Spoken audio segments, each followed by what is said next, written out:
Bon, désolé du retard, j'ai dû refaire toute la vidéo de zéro alors que je dois partir sur Paris le 24, mais bon. En gros, Riot a révélé une information capitale sur Wild Rift qui changeait complètement ma vidéo.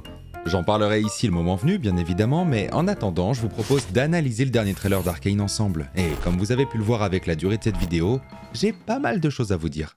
Bref, cette fois-ci, le trailer utilise beaucoup d'extraits de la première saison, contrairement à ce qu'on avait pu voir dans les autres trailers, tout en nous apportant quelques nouveautés quand même. On commence directement cette analyse avec un shot de la saison 1 qui est suivi de 7 extraits de la deuxième où l'on peut voir Vi porter un Enforcer sur son dos. Mais si on zoome un peu ici, on peut voir que ce n'est pas juste un Enforcer comme un autre. J'ai l'impression de voir les tresses de Jinx, mais si c'est bien elle, j'ai quelques soucis avec ça. Par exemple, niveau temporalité, j'ai l'impression qu'on verra d'abord Vi avec son design de fin de saison 1, avant de la voir quelques temps plus tard avec les cheveux un peu plus longs et teintés de noir, pour ensuite finir avec cette version-là qui perd peu à peu sa coloration. Du coup, ça propulserait potentiellement cette scène vers la fin de la saison 2, et mon souci avec ça, c'est que Jinx se coupe les cheveux à un moment donné, comme on pouvait le voir ici par exemple. Du coup, je vois mal Jinx avoir le temps de retrouver des tresses aussi longues qu'en saison 1, au milieu de la saison 2, ce qui m'indique qu'elle couperait ses cheveux à la fin du dernier acte, et du coup, le tout collerait avec la symbolique derrière tout ça. J'avais déjà pu le dire dans une autre vidéo, mais rapidement, Jinx est encore hantée par son passé d'une certaine façon. Et dans beaucoup de cultures, les cheveux gardent en mémoire les souvenirs de l'individu. De fait, montrer l'évolution du personnage de Jinx à la toute fin, en se séparant complètement de son côté powder, pourrait être fait de deux façons. Premièrement, en la montrant détruire les symboles de son passé, comme ici avec une poupée de Clagor et une de Milo, des couleurs et une capuche qui rappellent les monstres qu'elle voyait dans la saison 1, le tout aux commandes d'une sorte de dirigeable poussé vers une possible destruction. Et deuxièmement, lui coupant ses cheveux qui sont une, si ce n'est la partie la plus reconnaissable de son design. Le tout pourrait être une symbolique forte pour expliquer la cassure entre ses traumatismes passés et son futur développement, ne pas faire mourir Jinx littéralement, mais seulement une partie d'elle métaphoriquement et symboliquement pour la voir changer. Je vais fermer la parenthèse sur le développement de Jinx ici pour en revenir au trailer. Si c'est bien Jinx ici, ça montre que Vi n'a pas perdu espoir en elle, ou tout du moins qu'elle ne veut pas sa mort et qu'elle essaye de la sauver sans attirer l'attention sur elle. Les deux sœurs pourraient également s'allier, à l'image des deux villes, pour affronter quelque chose qui les dépasse et ce que d'anciens trailers appelaient l'arcane. Je m'explique rapidement. En gros, Riot nous avait révélé un skin pour Vi sur League of Legends dans sa période émo. Mais si on y regarde d'un peu plus près, on peut voir que les gants de Vi semblent avoir été réparés par Jinx, tout comme le bras de Sevika par exemple. Et si on y réfléchit bien, dans un ancien trailer encore une fois, on pouvait entendre Echo dire que, parfois, aller de l'avant implique qu'il est nécessaire de laisser en arrière une partie de soi. Sometimes taking a leap forward means leaving a few things behind. Du coup, je me demande si cette guerre entre Piltover et Zone ne va pas tout simplement s'arrêter de force à cause d'un trouble avec l'arcane. Et ce même trouble pourrait de fait forcer des alliances improbables comme celle d'Echo, Vi et Jinx. En tout cas, on peut aussi voir que l'Enforcer de droite essaye d'attraper les flèches avec sa tête, bon, sans grand succès. Le nouveau trailer enchaîne sur plusieurs scènes de la saison 1 avant d'arriver sur des tambours de guerre des armées de Noxus.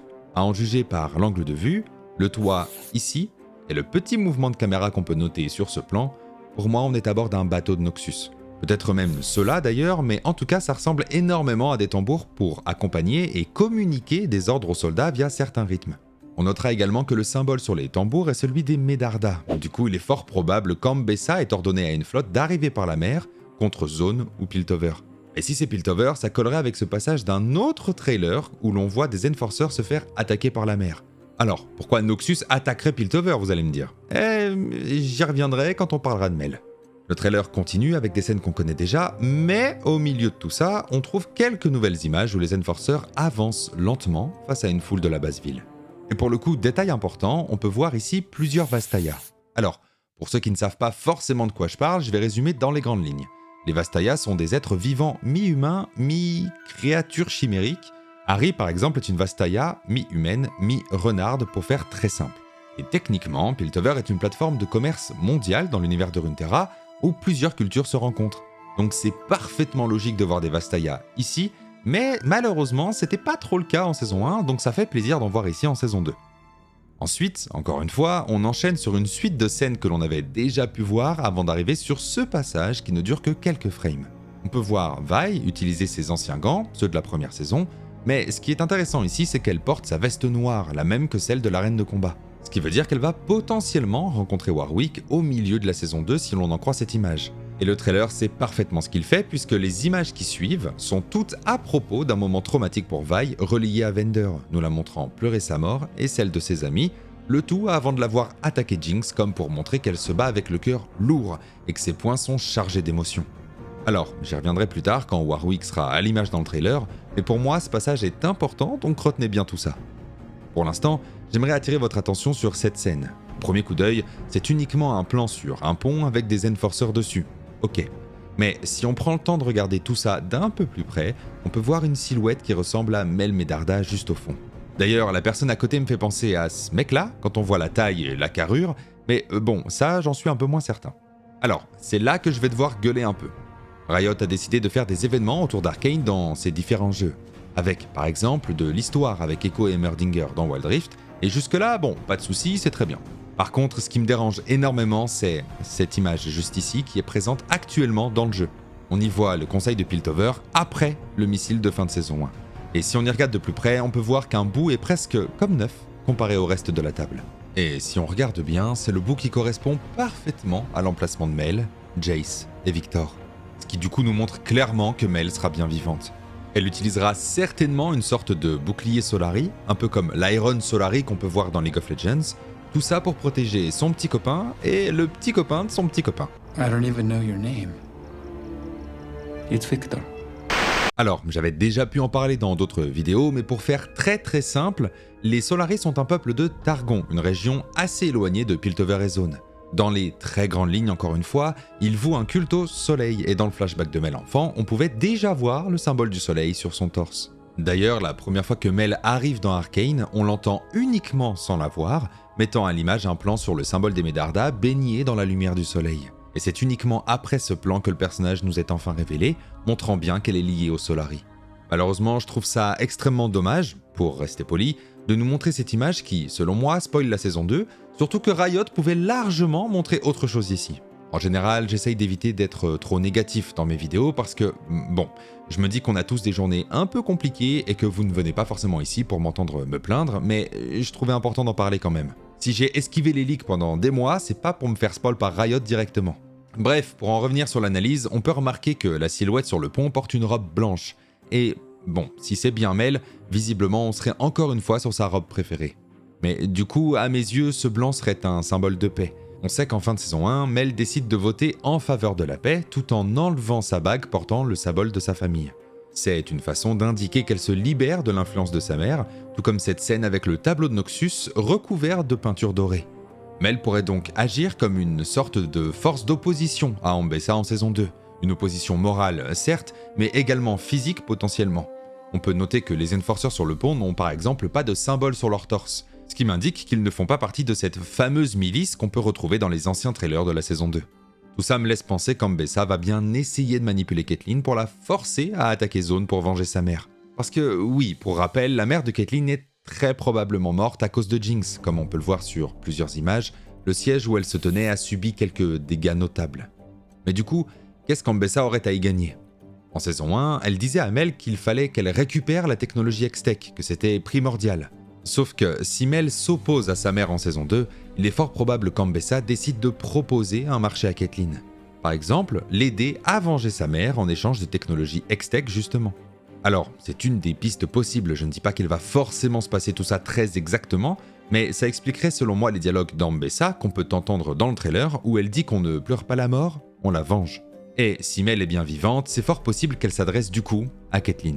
Plus tard dans le trailer, on avait pu remarquer cette silhouette qu'on avait déjà pu voir avant.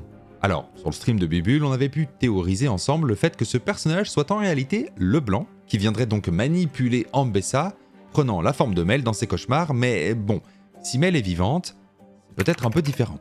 En gros, derrière la silhouette, on peut remarquer la salle du trône qu'on voyait dans le flashback de Mel enfant, ce qui du coup ne peut concerner que deux personnes, Ambessa ou Mel. Il est possible que ce soit du coup un cauchemar non pas d'Ambessa, mais bien de Mel, surtout que c'était un événement traumatique pour elle. Et du coup on peut se poser la question de savoir pourquoi Leblanc viendrait manipuler Mel. J'ai quelques idées sur le sujet, mais je garde ça pour une prochaine vidéo. Par ailleurs, pour insister sur le côté manipulation, il semble qu'Ambessa soit symbolisée par la couleur rouge dans les nouveaux posters de la saison 2. Elle était déjà bien représentée par cette couleur dans la série via ses habits, tout comme elle représentait déjà Noxus à elle seule puisque le rouge est aussi un symbole de cette nation. Et si l'on regarde le poster de Caitlin, on peut voir que tous les liens qui mènent à Jinx et qui ont l'air d'emprisonner notre détective dans une obsession aveugle sont eux aussi rouges, comme pour montrer qu'elle sera bel et bien manipulée par Ambessa d'une manière ou d'une autre pour retrouver Jinx et potentiellement la tuer. Pour finir sur Mel avant d'attaquer la suite du trailer, on peut voir plusieurs passages de la saison 1 et d'anciens teasers de saison 2 avant d'arriver ici. On peut entendre Mel dire « We can't change what fate has in store for us. We don't have to face it alone. » Bien que le trailer nous montre ce passage comme si c'était une nouveauté, il s'agit en réalité de 2 scènes de la première saison mises ensemble. L'image nous vient de l'épisode 7 vers environ 24 minutes. Peace is already broken, Jace. I'm only asking you to prepare to defend your people. Mais comme vous avez pu l'entendre, les dialogues ne sont pas les mêmes. Ce qu'elle dit dans le trailer est en réalité une partie d'une des plus célèbres citations de Mel en saison 1. Et plus précisément, l'épisode 6, vers environ 7 minutes 30. We can't change what fate has in store for us, but we don't have to face it alone. On veut nous faire croire à une nouvelle scène, mais ce n'est pas le cas. Que ce soit dans le trailer ou dans la première saison, à chaque fois que Mel utilise cette phrase, elle s'adresse à Jace. Et même si je ne vois pas vraiment pourquoi pour l'instant, ça reste un détail important, surtout que le trailer montre le moment où Vi aide Jace en saison 1 juste après, comme pour insister sur le fait qu'il n'est pas obligé d'affronter le destin seul justement. Par la suite, on continue avec une nouvelle scène montrant Heimerdinger juste ici, mais bon, pour le coup, elle nous révèle pas grand chose. J'en profite pour vous dire que Wild Rift a et aura une histoire canon à la série parlant d'Heimerdinger et d'Echo tout le long du mois d'octobre divisé en 3 parties. J'en ferai un résumé en vidéo pour ceux qui ont la flemme de lire ou la flemme de jouer à Wild Rift, un peu comme j'avais pu le faire pour l'histoire des Star Guardian. Donc, si jamais ça vous intéresse, abonnez-vous pour ne pas manquer ça. Le trailer continue ensuite avec une petite mise en scène intéressante. On peut voir plusieurs personnages évoluer au fil du temps, nous montrant d'abord leur version enfant, puis celle de saison 1, avant de nous révéler la version de saison 2. Tout ça juste après le dialogue de Mel sur le destin. Mais ce qui est intéressant pour moi, c'est qu'on nous montre Vander en premier. Grâce à une interview, on sait déjà qu'on aura des flashbacks en saison 2, nous montrant Vander et Silco plus jeunes. Du coup, le trailer ne nous montre que le Vander de saison 1, ni avant, ni après. On enchaîne sur Echo, où là par contre, on dispose bien des 3 versions pour ensuite nous montrer Victor. Et ce qui est intéressant ici, c'est que le futur du personnage est suggéré via ce plan sur l'Excore, comme si le futur de Victor était bel et bien lié à l'Excore et qu'il ne pouvait en être autrement. On continue sur Mel en ignorant cette fois uniquement la dernière version, celle du futur pour des raisons évidentes, et c'est aussi pour ça que j'ai autant les boules sur l'image de Wild Rift, puisqu'on aurait largement pu penser que le trailer ne nous montre pas de futur pour Mel, tout simplement parce qu'il n'y en a pas. Mais bref, le trailer termine sur Caitlin, nous la montrant s'armer de plus en plus, comme pour montrer son implication de plus en plus forte sur le terrain. On peut donc s'attendre à voir Caitlin tirer assez souvent en saison 2 au lieu d'être cachée derrière un bureau. Le trailer insiste ensuite sur l'arcane, mais pour l'instant je garde ça de côté. On arrive du coup lentement vers de nouvelles images de Warwick, et là j'ai pas mal de choses à dire. Alors, vous allez me dire, Alex, tu parles déjà bien plus que d'hab là, et bon, je peux pas vraiment vous donner tort, mais bougez pas, ça va être intéressant. Juste avant de nous révéler de nouvelles images de Warwick, on peut entendre Silco dire qu'il y a un monstre à l'intérieur de chacun de nous. There's a monster inside all of us. Cette citation n'est pas sans rappeler certaines choses que j'avais pu dire dans d'autres vidéos, mais je vais en parler encore une fois très rapidement pour vous rafraîchir la mémoire. Vander avait fini par devenir un protecteur pacifique après avoir compris les ravages que la guerre peut causer. Il avait raccroché ses gants, symbole de ses positions belliqueuses passées, pour protéger la base ville et les enfants d'une nouvelle façon.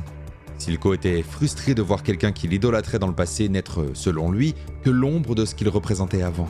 Il voulait forcer Vander à relâcher la bête qui sommeille en lui, et à la fin de l'épisode 3 de la première saison, c'est d'ailleurs justement ce qui a bien failli lui coûter la vie. La transformation de Vander en Warwick n'est ni plus ni moins que la manifestation physique de cette bête enfouie à l'intérieur de l'homme pacifique qu'il était devenu. Et si on regarde bien, cette transformation n'est pas encore complète. Warwick possède bien une main métallique comme celle que l'on peut voir à gauche de l'image, mais si on regarde de l'autre côté, on peut voir qu'il possède encore une main humaine. Et bon, Arcane modifie certaines histoires, parfois en surface, parfois plus profondément, des personnages qu'on connaît déjà, comme par exemple Victor, mais un détail peut être intéressant à garder. Je vous invite à mettre pause pour tout lire parce que je vais pas le faire, mais dans l'histoire de Warwick, on peut noter ce passage au sujet de l'homme qui deviendra ce loup immense. Suite à la mort prématurée de son cobaye, Singed se débarrassa du corps dans un charnier, au plus profond puisard de Zone, avant de s'intéresser à sa prochaine expérience. Mais la mort s'avéra être le véritable catalyseur de la transformation de Warwick. Quand son cœur se remit à battre, l'homme que Warwick avait été et les vies qu'il avait vécues avaient disparu pour toujours. Bon, je pense que ceux qui me suivent depuis un moment l'auront déjà compris, mais à mes yeux, ce passage pourrait nous donner des indices sur l'avenir de Warwick en saison 2. Pour moi, Warwick n'est pas encore complet dans le trailer, il lui manque quelque chose. Et comme j'avais pu l'expliquer dans cette vidéo, l'arc scénaristique de Vander ne peut être complet que s'il meurt pour protéger Jinx et Vi complètement avant de mourir. Bon, là pour le coup, je vais pas expliquer mon raisonnement, sinon la vidéo va faire 1 heure, donc je vous invite vraiment à regarder mon ancienne vidéo sur le sujet. Si Arcane garde ce passage de l'histoire de Warwick au sujet d'une transformation complète une fois le sujet mort, il est possible de compléter l'arc scénaristique de Vander tout en gardant le personnage de Warwick vivant, de faire disparaître l'homme qu'était Vander au profit d'une bête sauvage monstrueuse et assoiffée de sang, de fermer l'arc scénaristique de Vander proprement avant d'ouvrir celui de Warwick. D'ailleurs, dans le trailer, si on en croit les lumières rouges au mur juste ici, Warwick semble être dans la prison de Stillwater. Alors j'ouvre une petite parenthèse, mais pour que le grand méchant loup apparaisse là-bas, je me demande si Singed avait ou a toujours un laboratoire directement dans la prison. Il pourrait du coup avoir accès à des prisonniers condamnés à mort ou oubliés du système pour réaliser ses expériences. Ou alors rien à voir et Warwick finira à la prison de Stillwater pour une autre raison et je suis complètement à côté de la plaque. Le trailer nous montre un minuscule passage de Caitlyn criant face à ce qui ressemble à une explosion liée à l'ex-corps, à en juger par la couleur violette. Je n'ai malheureusement pas grand chose à dire dessus, mais je voulais quand même le mentionner avant de finir par à la fin de ce trailer, Jinx. Ici on commence par nous montrer la suite d'un combat entre les deux sœurs qu'on avait déjà pu voir dans un autre trailer. On peut voir que Vi va détruire une des armes de Jinx, ce qui va avoir pour effet de rendre sa petite sœur complètement folle de rage. Le shimmer que Singed avait utilisé pour sauver Jinx semble fonctionner parfaitement puisqu'elle continue d'avoir cette vitesse surhumaine qu'on avait déjà pu observer à la fin de la saison 1.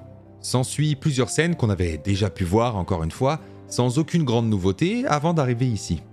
Jinx s'élevant dans les airs pour tirer avec son lance-roquette. Et juste derrière elle, on peut remarquer une immense représentation de Janna. Bon, là je vais devoir expliquer certaines choses pour ceux qui n'y connaissent absolument rien à League of Legends, parce que ce plan est tout sauf anodin. Dans l'univers de Runeterra, Janna est un esprit du vent qui protège Zone depuis des années. Encore une fois, je vais résumer les grandes lignes, donc pour les connaisseurs, me tombez pas dessus, je vais vraiment aller vite. Il y a des centaines d'années, Zone était une ville liée à Shurima, l'immense désert que vous pouvez voir juste ici. Et en shurimien, l'ancien nom de Janna, Jan Harem, signifie gardien.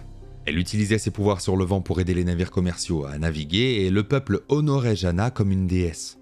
Après certains événements, le culte de Janna fut interdit, puis oublié avec le temps. Encore une fois, je reste dans les grandes lignes. Au fur et à mesure, on arrive à la ville de Zone que vous connaissez aujourd'hui, où le peuple vénère de nouveau Janna pour les aider à survivre aux multiples pollutions de l'air. Cette même pollution les rendant tous malades au point d'en mourir. De fait, Janna est vue comme une libératrice et une protectrice de Zone. Pour en revenir sur ce plan, Jinx est clairement mise en parallèle avec Janna comme nouveau symbole de libération de Zone. Comme j'avais pu le noter dans une ancienne analyse de trailer, oui, je sais, désolé, c'est au moins la 15e fois que je dis ça. Comme j'avais pu le noter dans une ancienne analyse de trailer, Jinx sera très probablement perçue comme un symbole de libération du peuple opprimé de la basse ville et comme un symbole de la création de la nation indépendante de Zone. Elle s'élève au-dessus des autres, tout comme Janna, l'arme du même côté que la déesse, et on retrouve le même genre de symbolique sur cette peinture murale où Jinx est présentée comme la nouvelle protectrice de Zone, comme Vander avant elle. Ce trailer cachait pas mal d'informations, mais honnêtement, j'aimerais que ce soit le dernier. J'ai hâte de pouvoir découvrir cette nouvelle saison le 9 novembre et j'aimerais que Riot évite de nous donner trop d'infos avant ça. Même si du coup c'est un peu tard comme j'avais pu le dire un peu plus tôt. En tout cas, j'espère que cette vidéo vous aura plu. Encore désolé pour le retard, j'ai dû recommencer toute la vidéo après une révélation de la part de Wild Rift, au moment où j'avais terminé à 80%, donc... ouais, celle-ci m'a demandé pas mal de temps du coup. Bref, d'ici là, portez-vous bien, et je vous dis à la prochaine.